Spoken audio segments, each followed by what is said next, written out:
الحمدللہ رب العالمین والصلاة والسلام علی رسول النبی الکریم وعلی آلہ وصحبہ اجمعین، اما بعد۔ ناظرین، غزوہ بدر کا جو واقعہ ہم ذکر کر رہے تھے اس سلسلے کا آج یہ ہمارا دوسرا پروگرام ہے۔ گزشتہ پروگرام میں ہم نے معرکے کی وجوہات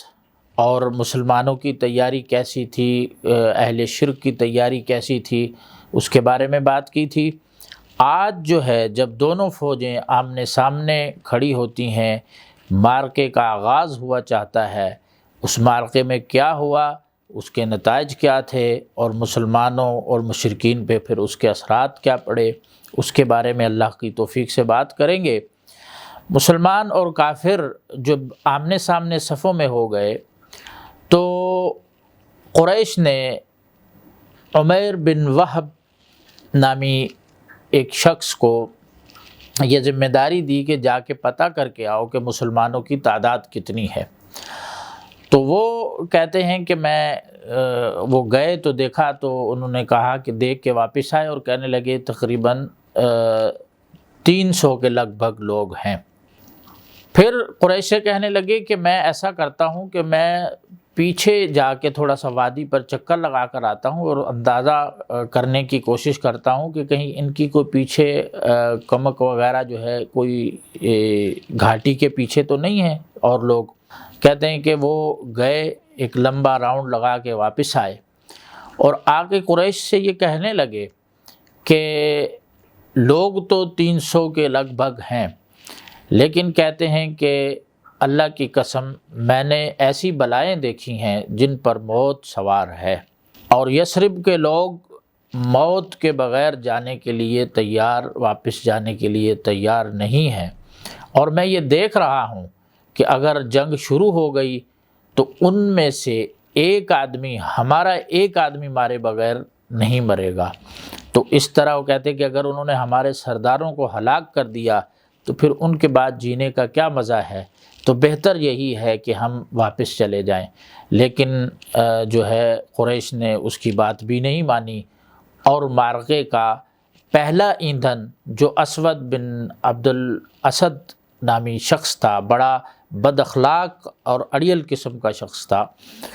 اس نے کہا، قسم اٹھائی اور کہا کہ میں آج مسلمانوں کا جو پانی والا حوض ہے وہاں سے میں پانی پی کر دم لوں گا،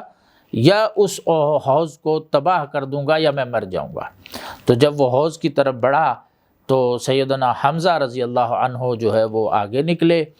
آپ نے اس کی ٹانگ پر وار کیا، اس کی پنڈلی جو ہے اس کے جو وجود سے الگ ہو گئی، اس کے باوجود بھی وہ گھسٹتا ہوا حوض کی طرف بڑھ رہا تھا، تو حمزہ رضی اللہ عنہ نے دوسرا وار کر کے اس کا کام تمام کر دیا۔ یہ اسود کے موت کے بعد جو ہے جنگ باقاعدہ شروع ہو گئی۔ قریش نے اپنے 3 افراد مقابلے کے لیے نکالے، ان میں عتبہ تھے، شیبہ تھے اور ولید۔ یہ ایک ہی خاندان کے، ایک ہی گھر کے 2 بھائی اور ایک جو ہے عتبہ کا بیٹا ولید، 3 ایک ہی گھر کے افراد، اور بڑے ہی بہادر اور جری جو ہے جوان تھے قریش کے۔ جب یہ تینوں نکلے تو مسلمانوں کی طرف سے 3 انصار صحابہ مقابلے کے لیے آئے۔ تو جب انہوں نے قریشیوں نے دیکھا انصار صحابہ کو تو ان سے کہنے لگے کہ تمہارے سے ہمارا کیا مقابلہ، تم لوگ شریف لوگ ہو، تم واپس جاؤ اور ہمارے رشتہ داروں کو بھیجو، ہمارے چچا زاد بھائیوں کو بھیجو۔ تو رسول اللہ صلی اللہ علیہ وسلم نے سیدنا علی رضی اللہ عنہ سے کہا کہ علی کھڑے ہو جاؤ، سیدنا حمزہ سے کہا کہ حمزہ آپ کھڑے ہو جاؤ، اور عبیدہ بن حارث رضی اللہ عنہ سے کہا کہ آپ بھی کھڑے ہو جاؤ۔ ان تینوں صحابہ کو حکم دیا کہ جا کے ان کا مقابلہ کرو۔ تو عبیدہ بن حارث جو ہے ان کا مقابلہ ہوا عتبہ سے۔ عبیدہ بن حارث کچھ ضعیف تھے، تو ان دونوں کا وار عتبہ اور عبیدہ کا جو ہے برابر برابر گیا، ایک نے اس کو ضرب لگائی، دوسرے نے اس کو ضرب لگائی، دونوں زخمی ہوئے، لیکن سیدنا علی اور سیدنا حمزہ رضی اللہ عنہما نے جو ہے اپنے دونوں دشمنوں کا ایک ہی لمحے میں جو ہے کام تمام کر دیا۔ پھر وہ دونوں لپکے ادھر عتبہ کی طرف اور اس کو بھی جو ہے ہلاک کر دیا، قتل کر دیا۔ جب پہلے ہی لمحے قریش کے یہ بڑے سپہ سالار جو نامور سپہ سالار تھے، ان کی یک بار اور یک لمحے جو ہے قتل ہو جانا یہ قریش کے اوپر بڑا گراں گزرا۔ تو انہوں نے کہا کہ اب ایک ایک کا مقابلہ نہیں چلے گا، اب یک بار ایک ساتھ حملہ کر دو۔ تو انہوں نے جو ہے ایک ساتھ جو ہے مسلمانوں کے اوپر حملہ کیا۔ مسلمانوں کو رسول اللہ صلی اللہ علیہ وسلم نے یہ تعلیم دی ہوئی تھی کہ آپ نے پہلے دفاع کرنا ہے اور تیر بچا کر رکھنے ہیں، کیونکہ تعداد کم تھی اور سامان بھی، ساز و سامان بھی جنگی بہت کم تھا۔ تو مسلمان اللہ کا نام لیتے رہے، احد احد کہتے، اور ان کی صفوں میں جو ہے تباہی پھیلاتے رہے اللہ کے حکم سے۔ ادھر رسول اللہ صلی اللہ علیہ وسلم اپنے چھپر میں جو ایک اونچے ٹیلے پر قائم تھا اور چند صحابہ آپ کی نگہبانی پر مقرر تھے، رسول اللہ صلی اللہ علیہ وسلم اللہ کے حضور اپنے ہاتھ پھیلا کر بڑی ہی عاجزی کے ساتھ، بڑی ہی انکساری کے ساتھ اللہ سے مدد مانگ رہے تھے اور کہہ رہے تھے کہ اللہم انجز لی ما وعدتنی، اللہ جو تو نے مجھ سے وعدہ کیا ہے آج تو وہ وعدہ پورا فرما دے۔ اور اللہ کے سامنے اپنے حال کا ذکر کرتے ہوئے فرما رہے تھے کہ اللہم ان تہلک ھذہ العصابہ، اے اللہ اگر تو نے یہ جو ہمارا چھوٹا سا گروہ ہے اگر آج یہ ناکام ہو گیا اس جنگ میں تو اور ہلاک ہو گیا اس جنگ میں، تو اللہ اس جزیرے پر تیری کوئی بھی عبادت کرنے والا نہیں بچے گا۔ رسول اللہ صلی اللہ علیہ وسلم نے اتنی عاجزی، اتنی گریہ زاری کے ساتھ دعا کی کہ چادر جو ہے آپ کے کندھے مبارک سے سرک کر نیچے گرنے لگی۔ سیدنا ابو بکر رضی اللہ عنہ آئے، آپ نے چادر آپ کی اٹھائی اور آپ سے کہنے لگے کہ اللہ کے رسول بس کر دیجئے، آپ نے بہت عاجزی، بہت انکساری کے ساتھ دعا کر لی ہے، اللہ تبارک و تعالیٰ آپ کی دعا کو قبول فرمائے گا۔ رسول اللہ صلی اللہ علیہ وسلم دعا سے فارغ ہوئے، اللہ تبارک و تعالیٰ کی وحی فرشتوں کی طرف نازل ہونا شروع ہوئی، اور اللہ نے فرشتوں کو یہ حکم دیا کہ انی معکم فثبتوا الذین آمنوا سألقی فی قلوب الذین کفروا الرعب، کہ فرشتوں میں تمہارے ساتھ ہوں، جا کر مسلمانوں کے قدم جماؤ، مسلمانوں کو ثابت قدم رکھو۔ سألقی فی قلوب الذین کفروا الرعب، کافروں کے دلوں میں خوف ڈال دوں گا۔ پھر اللہ تعالیٰ نے رسول نبی کریم صلی اللہ علیہ وسلم کی طرف وحی فرمائی اور فرمایا کہ انی ممدکم بألف من الملائکۃ مردفین، کہ خوشخبری ہے تمہارے لیے محمد صلی اللہ علیہ وسلم، اے مسلمانوں تمہارے لیے خوشخبری ہے کہ میں تمہاری مدد کے لیے 1000 فرشتے اتار رہا ہوں، جو پے در پہ یعنی کہ ایک کے بعد ایک اترے گا اور تمہارے ساتھ مل کر ان کافروں کا قلع کما کرے گا۔ تو رسول اللہ صلی اللہ علیہ وسلم نے دیکھا آپ کے اوپر ایک ہلکی سی جو ہے غنودگی طاری ہوئی۔ جب آپ نے پھر ہوش آیا، آپ نے دیکھا غنودگی ختم ہوئی، تو آپ نے دیکھا اور سیدنا ابو بکر رضی اللہ عنہ کو فرمانے لگے کہ ابو بکر خوش ہو جاؤ، اللہ کی مدد آ گئی ہے، میں سامنے دیکھ رہا ہوں جبریل علیہ السلام اپنے گھوڑے پر سوار ہو کر اپنے گھوڑے کی لگام پکڑے جو ہے گرد میں اٹے ہوئے جو ہے ہماری طرف آ رہے ہیں۔ رسول اللہ صلی اللہ علیہ وسلم اس حالت میں جو ہے آپ پرجوش ہوئے، اور آپ صلی اللہ علیہ وسلم زرہ وغیرہ پہن کر اپنے صاحبان اپنے جو ہے وہ چھپر سے باہر آئے، صفوں کی طرف آئے، اور آپ صلی اللہ علیہ وسلم مسلسل یہ آیت پڑھ رہے تھے، یہ کہہ رہے تھے سیہزم الجمع ویولون الدبر، کہ یہ جتھے آج شکست کھائیں گے اور پیٹھ پھیر کر بھاگ جائیں گے۔ اور پھر آپ صلی اللہ علیہ وسلم نے ایک مٹھی اٹھائی، مٹی اٹھائی، کنکریاں اٹھائیں، اور کنکریاں اٹھا کے قریش کی طرف آپ نے دونوں ہاتھوں سے پھینکی، اور پھینکنے کے بعد آپ صلی اللہ علیہ وسلم فرمانے لگے، پھینکنے کے ساتھ ہی فرمانے لگے شاہت الوجوہ، کہ یہ چہرے بگڑ جائیں۔ تو اسی چیز کا، اسی جو آپ صلی اللہ علیہ وسلم جو مٹی پھینکی تھی، یہ مٹی اللہ تعالیٰ نے معجزانہ طور پر، اور یہ جو مٹی پھینکی تھی وہ تمام جو قریش تھے کوئی بھی ان میں سے نہیں بچا جس کے ناک میں، جس کے منہ میں جو ہے یہ، جس کے نتھوں میں یہ مٹی نہ گئی ہو۔ تو اللہ تعالیٰ نے اسی مٹی کا ذکر قرآن مجید میں فرمایا ہے، اور فرمایا وَمَا رَمَيْتَ إِذْ رَمَيْتَ وَلَكِنَّ اللَّهَ رَمَىٰ، کہ محمد صلی اللہ علیہ وسلم جب آپ نے وہ مٹی پھینکی تھی تو وہ آپ نے نہیں، اللہ تعالیٰ نے پھینکی تھی، کہ اللہ تعالیٰ کے حکم سے جو ہے وہ سب لوگوں کے منہ میں، آنکھوں میں اور ناک میں وہ مٹی داخل ہو گئی۔ الغرض رسول اللہ صلی اللہ علیہ وسلم جو ہے اپنے صحابہ کی ہمت بڑھا رہے تھے، اور ان کو بار بار یہ کہہ رہے تھے کہ اس جنت کی طرف بڑھو جس جنت کی کشادگی زمین و آسمان کی جیسی کشادگی ہے، زمین و آسمان جتنے چوڑے اور وسیع ہیں وہ جنت بھی اتنی چوڑی اور وسیع ہے۔ ایک صحابی کھجوریں کھا رہے تھے کچھ، تو انہوں نے رسول اللہ صلی اللہ علیہ وسلم سے پوچھا کہ اللہ کے رسول کیا مجھے بھی وہ جنت مل جائے گی؟ تو آپ نے کہا کہ یقیناً ملے گی۔ تو کھجوریں کھانے لگے، کھجوریں کھانے کے درمیان سوچنے لگے کہ اگر میں کھجوریں کھاتا رہا تو زندگی لمبی ہو جائے گی۔ کھجوریں انہوں نے وہیں پر پھینکی اور مشرکین پر جو ہے آ کر پلٹ پڑے، لڑتے لڑتے جو ہے اللہ تعالیٰ نے انہیں شہادت کا رتبہ عطا فرما دیا۔ تو رسول اللہ صلی اللہ علیہ وسلم نے صحابہ کی ہمت بندھائی، فرشتوں کی مدد آ گئی، اللہ تبارک و تعالیٰ نے جو ہے مشرکین کے صفوں کو اکھیڑ دیا، تتر بتر ہونے لگے۔ اس جنگ کے اندر جو ہے اللہ تبارک و تعالیٰ کی نصرت، ایسی عظیم نصرت آئی کہ مسلمانوں کا ایمان اور یقین اللہ تعالیٰ پر مزید مستحکم اور یقین کامل ہو گیا مسلمانوں کا اللہ تبارک و تعالیٰ پر۔ کس صورت میں مدد آئی؟ اللہ تبارک و تعالیٰ نے فرشتے اتارے، کہ جیسا کہ ہم نے آپ کو بتایا کہ اللہ تعالیٰ نے فرمایا کہ میں 1000 فرشتے تمہاری مدد کے لیے بھیج رہا ہوں۔ صحابہ فرماتے ہیں کہ ہم تلوار کا وار کرنے لگتے تو وار کرنے سے پہلے ہی ہم دیکھتے کہ کافر کی گردن کٹ کر زمین پر گر پڑی ہے۔ ہم تلوار کا وار کرنے لگتے، ہم دیکھتے کہ کافر کا ہاتھ جو ہے ایک لمحے میں ہمارے وار کرنے سے پہلے کٹ کر نیچے گرا ہوا ہے۔ ایک صحابی فرماتے ہیں کہ میں ایک مشرک کا تعاقب کر رہا تھا، پیچھے اس کے بھاگ رہا تھا، تو مجھے ایسا لگا کہ کیسے کوڑوں کی کوئی آواز آ رہی ہے، اور فرماتے ہیں کہ جب وہ کوڑوں کی آواز پڑ رہی تھی، کوڑوں کی ضرب پڑ رہی تھی، تو میں نے کسی آواز لگانے والے کو یہ آواز لگاتے سنا کہ وہ کہہ رہا ہے کہ حیزوم آگے بڑھو۔ تو کہتے ہیں کہ میں جب یہ آواز سنی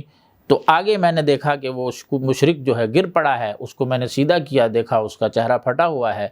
تو کہتے ہیں میں نے وہ ماجرا اللہ کے رسول صلی اللہ علیہ وسلم کے سامنے آ کر ذکر کیا۔ آپ نے فرمایا کہ یہ تیسرے آسمان کی مدد تھی، اللہ تعالیٰ نے کوڑے دے کر جو ہے فرشتوں کو تمہاری مدد کے لیے بھیجا ہے۔ تو بڑے ہی عظیم واقعات فرشتوں کی مدد کے یہاں پر ہوئے۔ سیدنا عباس رضی اللہ عنہ جو رسول اللہ صلی اللہ علیہ وسلم کے چچا تھے، وہ مکے میں مسلمان ہو چکے تھے لیکن اسلام کا اظہار انہوں نے نہیں کیا تھا۔ تو یہ جو مشرکین جب بدر کے لیے نکلے تو سیدنا عباس رضی اللہ عنہ کو بھی وہ لے کر آئے ساتھ۔ تو راستے میں سیدنا عباس اور دیگر جو بنی ہاشم کے لوگ تھے انہوں نے چاہا کہ ہم واپس چلے جائیں، لیکن ابو جہل نے کہا نہیں، یہ بنی ہاشم کو ہم واپس نہیں جانے دیں گے۔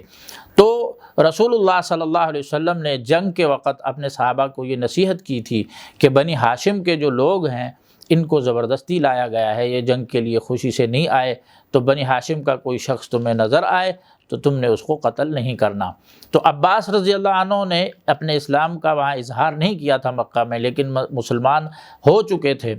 تو عباس رضی اللہ عنہ کو ایک انصاری نے جو ہے پکڑ کر رسول اللہ صلی اللہ علیہ وسلم کی خدمت میں لائے، تو آ کر کہنے لگے کہ اللہ کے رسول سے کہ اللہ کے رسول یہ عباس ہے، میں نے ان کو قید کر کے میں لایا ہوں۔ تو عباس رضی اللہ عنہ کہنے لگے کہ نہیں، مجھے اس نے قید نہیں کیا، مجھے تو ایک خوبرو بے بال، یعنی کہ جس کے وجود پر بال نہیں تھے، ایک خوبرو نوجوان نے جو چتکبرے گھوڑے پر سوار تھا، مجھے تو اس نے گرفتار کیا ہے، اس نے پکڑ کے جو ہے مجھے آگے دیا ہے، لیکن آج ابھی تو مجھے تمہاری صفوں میں نظر نہیں آ رہا۔ تو انصاری کہنے لگے اللہ کے رسول نہیں، میں نے ان کو پکڑ کے لایا ہوں۔ تو اللہ کے رسول صلی اللہ علیہ وسلم نے انصاری سے کہا نہیں، وہ فرشتے نے تمہاری مدد کی تھی جو ان کو پکڑ کے تمہارے حوالے کیا تھا اور تم ان کو میرے پاس لے کر آ گئے۔ تو یہ بڑے عظیم نقوش تھے مدد کے، یہ بڑے عظیم جو ہے اللہ تبارک و تعالیٰ کی مدد کے آثار تھے جو فرشتوں کی شکل میں اللہ نے نازل فرمائے۔ اور اس مدد کے ذریعے جو اللہ تعالیٰ کی مدد نازل ہوئی، لقد نصرکم اللہ ببدر وانتم اذلہ، اللہ تعالیٰ نے فرمایا کہ تحقیق اللہ تعالیٰ نے بدر والے دن تمہاری مدد کی۔ تو یہ جو مدد تھی وہ فرشتوں کی شکل میں تھی، اللہ تبارک و تعالیٰ نے انہیں بھیجا، اور اللہ کی مدد کے ساتھ جو ہے مسلمانوں نے قریش کے قدم اکھاڑ دیے، وہ شکست خوردہ ہو کر یہاں سے وہاں بھاگنے لگے، ان کی صفیں جو ہے تتر بتر ہو گئیں۔ تو یہ اللہ تبارک و تعالیٰ کی نصرت تھی، اللہ کی مدد تھی۔ ادھر جو مشرکین کے ساتھ جو شیطان آیا ہوا تھا ایک مکی سردار کی شکل میں، اس نے جب یہ معاملہ دیکھا اور ماجرا دیکھا اور فرشتوں کا مسلسل نزول دیکھا، تو اس نے جو ہے وہ پیٹھ پھیر کر بھاگنے لگا۔ جب بھاگنے لگا تو قریش نے اسے پکڑ لیا، کہا کہ تم تو یہ کہہ کر آئے تھے کہ بھائی ہماری مدد کرو گے، تو وہ کہنے لگا کہ انی ارا ما لا ترون، میں ایسی چیزیں دیکھ رہا ہوں جو تم نہیں دیکھتے، انی اخاف اللہ، مجھے اللہ سے ڈر لگتا ہے، تو اللہ بے شک بڑا سخت عذاب دینے والا ہے۔ تو الغرض یہ ہے کہ وہ وہاں سے فرار ہو گیا۔ اب مشرکین جو ہے ان کی صفیں بکھر چکی تھی، لیکن ایک جگہ ایسا جھمگٹا لگا ہوا تھا جہاں ابو جہل تھا، اس کے ساتھیوں نے نیزوں اور تلواروں کی جو ہے وہ جھنڈ میں ابو جہل کی حفاظت کے لیے اسے گھیرا ہوا تھا۔ اس طرح مسلمانوں میں سیدنا عبد الرحمن بن عوف رضی اللہ عنہ فرماتے ہیں کہ جب میں صف بندی میں صف میں کھڑا تھا جنگ کے لیے، تو میں نے اپنے دائیں طرف دیکھا تو ایک چھوٹی عمر کا لڑکا سا ہے، نوجوان، اور بائیں طرف دیکھا تو اس طرف بھی ایک لڑکا نوجوان ہے۔ تو میرے دل میں یہ خیال آیا کہ اگر میرے طرف دونوں یہ ہیں تو اگر کہیں سپورٹ کی ضرورت پڑ گئی تو یہ تو بچے ہیں۔ تو کہتے اتنی دیر میں میں سوچ رہا تھا تو وہ دائیں طرف والا جو لڑکا ہے یا بچہ ہے وہ مجھے کہنے لگا کہ چچا جان مجھے بتائیں کہ ابو جہل کہاں پر ہے؟ تو کہنے لگے کہ میں نے اس سے کہا تم نے ابو جہل کو کیا کرنا ہے؟ تو اس بچے نے آگے سے کہا کہ میں نے سنا ہے کہ وہ رسول اللہ صلی اللہ علیہ وسلم کو گالی دیتا ہے، آج میں اس کو اگر مجھے نظر آ گیا تو میں اس سے چمٹ جاؤں گا اور اس وقت تک اس سے الگ نہیں ہوں گا، یا تو اس کو ماروں گا یا خود مر جاؤں گا۔ کہتے ہیں کہ یہی اس کی بات میں نے سنی تو بائیں طرف دیکھا تو جو دوسرا نوجوان تھا اس نے بھی یہی بات مجھے کہی کہ مجھے ابو جہل دکھایا جائے، وہ اللہ کے رسول صلی اللہ علیہ وسلم کو گالیاں دیتا ہے، اور آج اگر وہ مجھے نظر آ گیا تو میں اس سے ایسا چمٹوں گا کہ اس کی گردن جو ہے اس سے تن سے جدا کر دوں گا، یا خود کو جو ہے شہادت کے رتبے پر فائز کر لوں گا۔ کہتے جب میں نے ان دونوں کا جذبہ دیکھا تو آگے جو تلواروں کے جھنڈ میں مشرکین نے ابو جہل کو گھیرا ہوا تھا، میں نے کہا کہ وہ ہے ابو جہل، جا کر جو تمہارا شکار جس کو تم ڈھونڈ رہے ہو۔ وہ دونوں گئے، ان دونوں نے جا کر جو ہے موقع پا کر ابو جہل پر حملہ کیا، ایک نے اس کی ران پر حملہ کیا، ٹانگ پر، پنڈلی پر، جو اس کے وجود سے الگ ہو گئی، دوسرے نے اس کے اوپر آ کے ضرب لگائی تلواروں کی۔ الغرض یہ ہے کہ ابو جہل کا کام تمام ہوا۔ ان دونوں بچوں نے جو ہے اس جو قریش کا ایک بڑا، جس کو رسول اللہ صلی اللہ علیہ وسلم نے فرمایا کہ یہ اس امت کا فرعون ہے، اس کا کام تمام کیا۔ سیدنا عبداللہ بن مسعود رضی اللہ عنہ فرماتے ہیں کہ رسول اللہ صلی اللہ علیہ وسلم نے جب جنگ ختم ہوئی تو رسول اللہ صلی اللہ علیہ وسلم نے کہا کہ جا کے دیکھو ابو جہل کا کیا بنا۔ تو فرماتے میں گیا تو دیکھا اس میں ابھی کچھ سانسیں باقی تھی، تو میں نے اس سے کہا کہ اللہ اور اللہ کے رسول صلی اللہ علیہ وسلم اور اللہ کے دین کی فتح ہوئی ہے۔ تو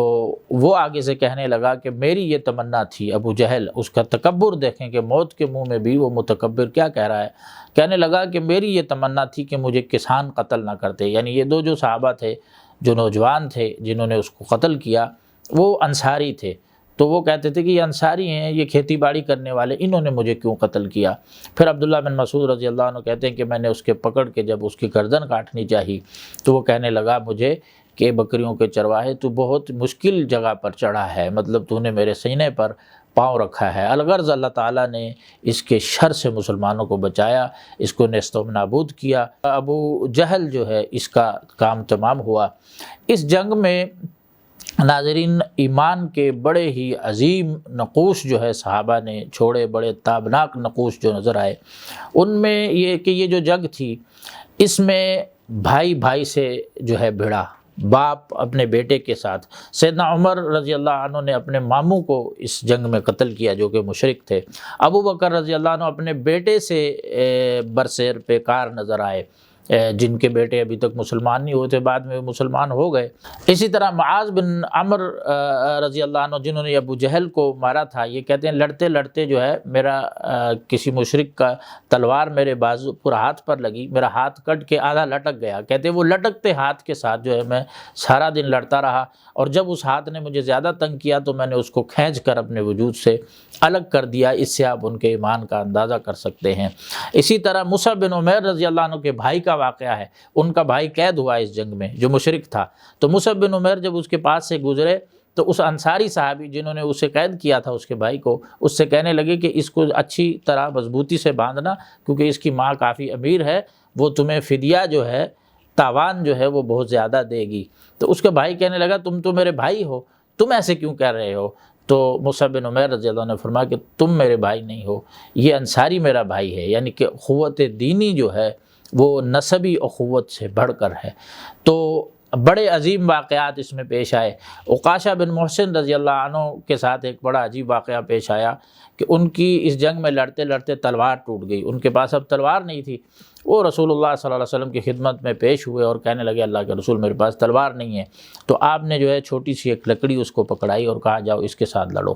کہتے ہیں میں نے وہ آپ صلی اللہ علیہ وسلم کی دی ہوئی لکڑی تھی، میں نے وہ لے لی، اور لینے کے بعد جو ہے میں جب لڑنے کے لیے نکلا اس کو جھٹکا دیا میں نے، تو کہتے ہیں کہ بڑی ہی چمکدار اور عمدہ وہ تلوار بن گئی، اور ساری زندگی وہ جب تک عکاشہ زندہ رہے اسی تلوار سے لڑتے رہے، جس کا نام انہوں نے عون رکھا تھا، مدد، یعنی کہ اللہ کی طرف سے مدد میں ان کو یہ تلوار ملی تھی۔ تو ان کا ایمان اتنا مضبوط تھا، دیکھیں کہ جب اللہ کے رسول صلی اللہ علیہ وسلم نے انہیں چھڑی پکڑائی تو انہوں نے یہ نہیں پوچھا کہ اللہ کے رسول اس کے ساتھ میں کیسے لڑوں گا، یہ تو چھوٹی سی لکڑی ہے، آگے تلواریں ہیں، لیکن ایمان ان کا اتنا مضبوط تھا کہ اللہ کے رسول نے اگر خاک بھی دے دی ہے، کمتر چیز بھی دے دی ہے کہ اس کو فوراً لے لو، اور انہوں نے وہ لکڑی پکڑی، اور کہتے ہیں کہ اللہ تعالیٰ نے فل فور جو ہے اس لکڑی کو ایک چمکدار تلوار، تیز ترار تلوار بنا دیا، اور ساری زندگی ان کے پاس رہی۔ جنگ جمامہ میں جب وہ شہید ہوئے ہیں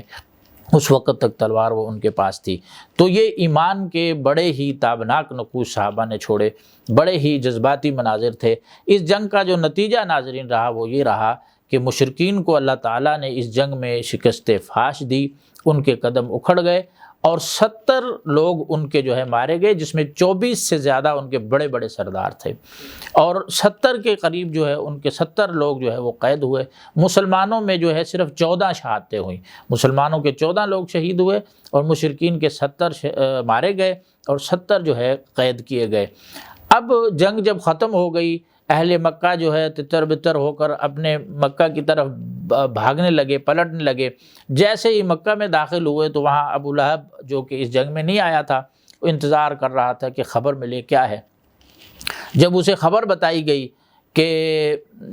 جو ہے مسلمانوں کو فتح مل گئی ہے، ہمیں شکست بھی ہوئی ہے اور ہمارے بڑے بڑے سردار مارے گئے ہیں،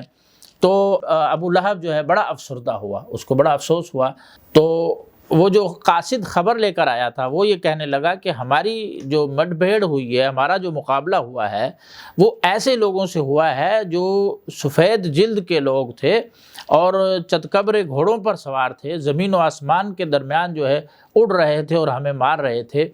وہ جس کے پیچھے پڑ جاتے اس کو چھوڑتے نہیں، اور کوئی بھی چیز ان کے مقابلے میں ٹک نہیں پا رہی تھی۔ تو وہ فرشتوں کا ذکر کر رہے تھے، فرشتے ان کو نظر آئے جنہوں نے مقابلہ کیا اس جنگ کے اندر۔ تو اللہ تبارک و تعالیٰ نے جو ہے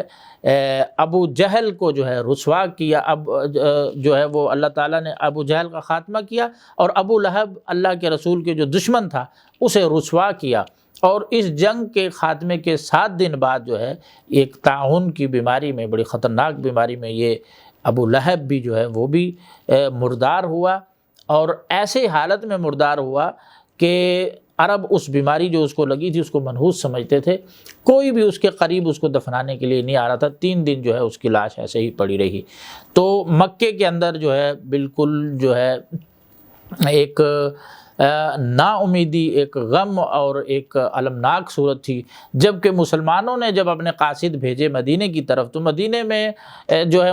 منافقوں نے اور یہودیوں نے یہ پروپیگنڈا کیا ہوا تھا کہ آج تو مسلمان مارے گئے ہیں، آج تو یہ ان کا قریش کا مقابلہ نہیں کر پائیں گے۔ ایسا مشہور کیا تھا، حتیٰ کہ یہاں تک مشہور کر دیا تھا کہ نعوذ باللہ رسول اللہ صلی اللہ علیہ وسلم بھی شہید کر دیے گئے ہیں۔ اور جب وہ قاصد آ رہے تھے ان میں زید بن حارثہ تھے، اللہ کے رسول صلی اللہ علیہ وسلم نے اپنی اونٹنی دے کے ان کو بھیجا تھا کہ جا کے مدینے والوں کو خوشخبری سناؤ۔ تو جب زید بن حارثہ کو اللہ کے رسول کی اونٹنی پر سوار دیکھا تو منافق کہنے لگے دیکھیں ہم کہتے تھے نا کہ اللہ کے رسول شہید کر دیے گئے ہیں، دیکھو زید بن حارثہ اپنی جان بچا کر اللہ کے رسول کی اونٹنی پر سوار ہو کر آ رہے ہیں۔ تو زید بن حارثہ جب مدینے میں تشریف لائے، انہوں نے آ کے مسلمانوں کو خوشخبری دی، تو مسلمانوں کے جو ہے وہ اتنے جو ہے ایمان مضبوط ہوا، پورے کا پورا جو مدینہ ہے اللہ اکبر کی تکبیرات، اللہ کی حمد سے گونجنے لگا۔ اور اس موقع کے اوپر یہ جو منافقین تھے یہ بھی اسلام میں داخل ہوئے، دکھانے کے لیے صرف، کیونکہ ان کو پتہ چلا کہ مسلمانوں کی قوت ابھی زور پکڑ چکی ہے۔ اللہ تعالیٰ نے اس جنگ میں مسلمانوں کو عزت دی، مسلمانوں کا رتبہ بلند کیا، اپنی غیبی مدد کی۔ اسی طرح میرے بھائیوں اس دور میں بھی اگر ہم اس طرح ایمان اپنے اندر پیدا کر لیں جیسا کہ اللہ کے رسول کے نبی کریم صلی اللہ علیہ وسلم کے صحابہ کرام کا تھا، تو اللہ تعالیٰ کی ایسی نصرتیں ہم پر نازل ہو سکتی ہیں، اللہ کی مدد ہم پر نازل ہو سکتی ہے۔ اس جنگ کے بارے میں اللہ تعالیٰ نے قرآن مجید میں تفصیل کے ساتھ جو ہے سورہ انفال کے اندر تبصرہ کیا ہے، اس کی تفصیلات وہاں دیکھی جا سکتی ہیں۔ اللہ تبارک و تعالیٰ سے دعا ہے کہ اللہ رب العالمین جو ہے ہمیں اس غزوہ بدر سے ہونے والے جو دروس ہیں اللہ تعالیٰ انہیں سمجھنے اور ان پر عمل ہے پیرا ہونے کی ہمیں توفیق عطا فرمائے۔ انہ ولی ذلک والقادر علیہ۔ سبحان ربک رب العزت عما یصفون وسلام علی المرسلین والحمد للہ رب العالمین۔